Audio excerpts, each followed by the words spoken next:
After years of abuse at the hands of his father, Stewart Dzvimbu left Zimbabwe to find a new home in South Africa.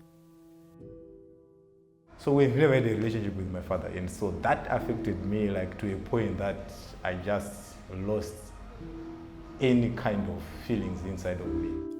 But his new life on the streets of Oudtshoorn brought with it hardship and fighting. I became like one of the most feared guys in the streets. So there was nothing stopping me. And also this thing of like not fearing anything, something which I grew up with all this hate mounting in me and with all this rejection, it kept on adding to one thing to another, one thing to another. And then now, when you get to South Africa and you are someone like that, I kind of like identified my brokenness with the gangsters. Because if you look at the gangsters, they are broken people. But to me, it was like, okay, this group of guys, these are the people who love me.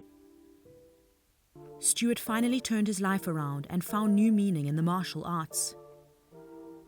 He now runs an academy where he shares his passion with others.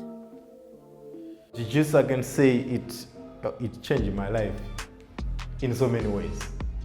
When learning the art in itself, like there's a lot to this art, and being able to master it, I think that has given me like a lot of confidence, a lot of awareness, like knowing about my body.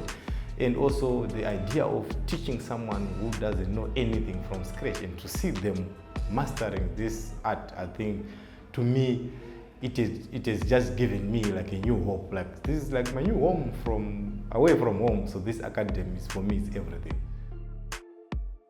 In any martial art, I would like to believe it is like that. You come to a point where it works in you into the core of your being, that when you learn this art, it's not for, it actually dissolves some of those anger. Because now when you become a teacher, you can't be someone who is full of anger, because now you have to take care of your students. Maybe a student is struggling in learning something which is simple. You have to be gentle with them.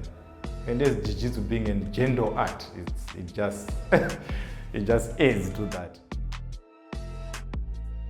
It doesn't matter how big your muscles are, how tough you think you are, you get smashed, and you're an egotistical person, that you're not going to enjoy that, and you're going to be out. So you got to leave your ego at the door when you come in here. So it definitely humbles you like nothing I've ever experienced before in my life.